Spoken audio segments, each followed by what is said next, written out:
Mount Shasta looks like one of the most peaceful places you could ever visit. The kind of place people go to escape everything, to breathe, to slow down, to feel like the world has finally gone quiet for the first time in a long time. At first, it feels exactly like that. The snow sits perfectly on the peak, untouched and still. The forests stretch endlessly in every direction, and the air feels different the moment you arrive. Lighter, clearer, as if something has quietly lifted off your shoulders without asking for permission. It gives you the impression that nothing here could disturb you, that this place exists outside of pressure, outside of noise, outside of the weight people carry in their everyday lives. And that's exactly what draws people in. They come for the beauty, for the silence, for the promise that this place will give them something they've been missing, even if they can't fully explain what that is. But that's only the surface, because if you stay long enough, or if you speak to the right people who have spent real time there, the tone of the conversation begins to shift.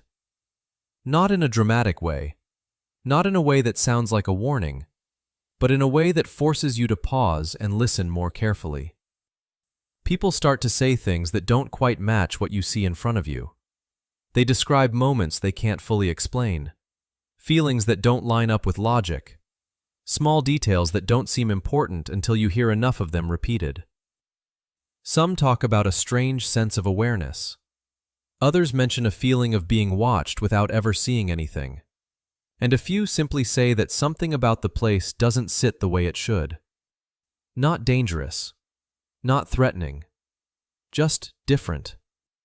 And here's where it becomes impossible to ignore. These people don't all tell the same story.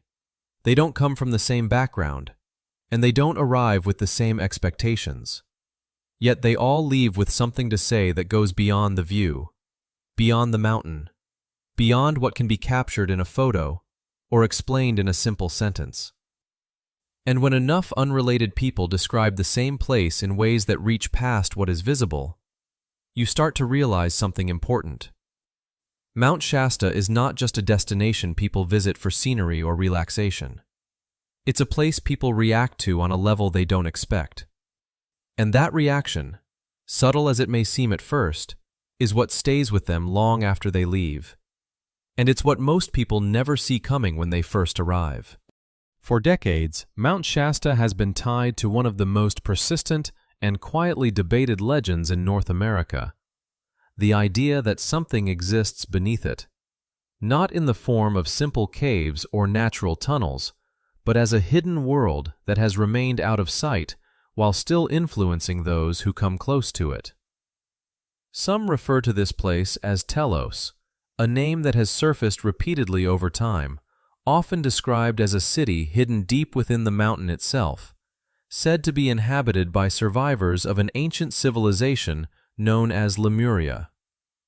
According to the stories, Lemuria was not just another lost culture, but a highly advanced society that existed long before recorded history. A civilization that did not disappear in the way most do, but instead withdrew, preserving itself beneath the surface after a global catastrophe forced it to retreat. And for reasons that no one has been able to fully explain, Mount Shasta became one of the locations tied to that transition, a point of access, or at the very least, a place where the boundary between what is seen and what is hidden feels thinner than it should.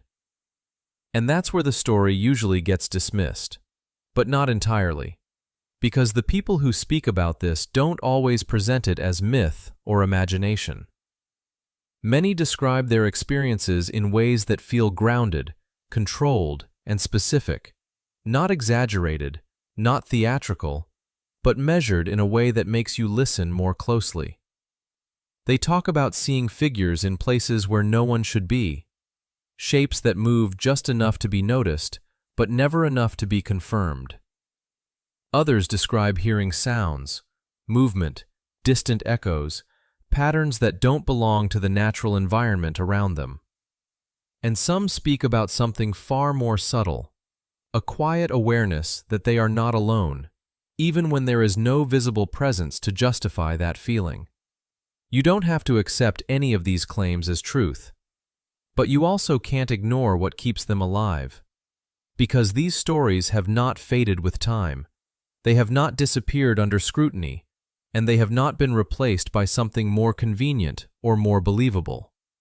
Instead, they have continued, quietly and consistently, passed from one person to another, from one visitor to the next, from one generation to the one that follows. And when something like that persists, especially when it is tied to a place that thousands of people can physically visit and experience for themselves, it begins to shift from being just a story into something more embedded. It becomes part of the identity of the place itself, whether someone chooses to believe it or not.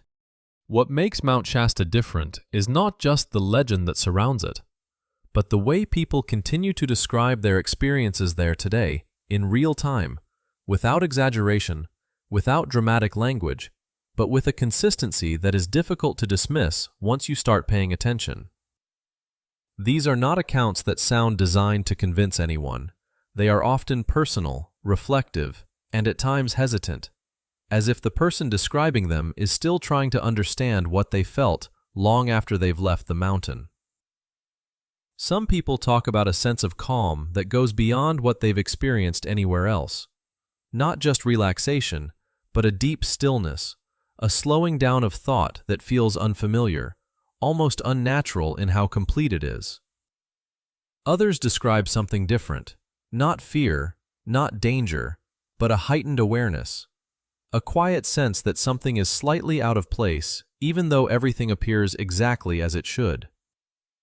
And then there are those who struggle to explain it at all. They don't point to a moment. They don't describe a specific event. They simply say they feel drawn back, not because of what they saw, but because of something they can't fully define. And this is where the pattern becomes clear, because these reactions don't belong to one type of person. They don't come from a single belief system, and they don't rely on expectation or prior knowledge. They come from people who arrive for completely different reasons, with completely different perspectives, yet leave with something in common. A sense that the place affected them in a way they did not anticipate. They come expecting a destination, something to see, something to experience, something to check off. But they leave with the feeling that they didn't experience all of it. And that is what makes Mount Shasta difficult to reduce to something simple. There are grounded explanations for much of what people describe, and they deserve to be acknowledged without hesitation. Mount Shasta is an intense natural environment. The elevation affects your body in subtle ways, the isolation shifts your mental state, and the silence removes the constant distractions that most people rely on without realizing it.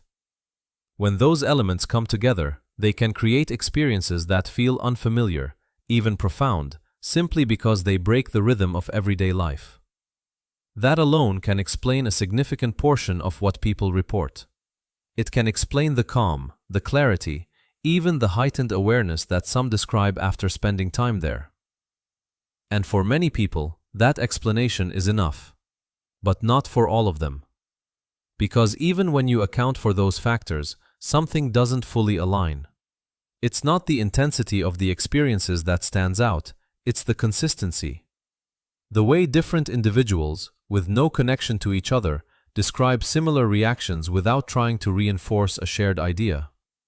And more importantly, the way they speak about it, with certainty in the feeling, even when they cannot explain the source. That's what keeps the question open. And that's where Mount Shasta begins to shift from being just a physical location into something more layered. Not something mystical by definition, not something that demands belief, but something that exists at the intersection of environment and perception. A place where what you feel becomes just as relevant as what you can prove. And whether that comes from the mountain itself, the history attached to it, or something that hasn't been fully understood yet, the outcome remains consistent. People leave, different. Not dramatically, but enough to notice. Mount Shasta remains one of the most beautiful places you can visit, And for most people, that's exactly what it will be: a quiet mountain, a peaceful escape, a place to step away from everything and reset before returning to normal life. That experience alone is enough to justify the journey, and for many, it's all they expect and all they take with them when they leave. But for others, the experience doesn't end when they drive away from the mountain. It stays with them in a way that's difficult to explain and even harder to ignore. Not because of something they saw, not because of a single moment they can point to, but because of a feeling that doesn't fully settle once they're gone. And that's where this place separates itself, not in what it shows you, but in what it leaves with you. Because it's not just the legends, and it's not just the stories that have been told over time. It's the fact that people continue to experience something here that doesn't fit neatly into a clear explanation, something that exists just outside of what can be easily defined or dismissed. You don't have to believe in hidden cities or ancient civilizations to recognize that certain places have an effect on people that goes beyond what can be measured or understood right away. And Mount Shasta is one of those places. So the question isn't whether the stories are true. The question is why so many people leave feeling like there's something here they haven't fully figured out. And if you're someone who pays attention to places like this, the ones that stay with you long after you leave, Tilt and Chill is where we keep exploring them, quietly, but honestly.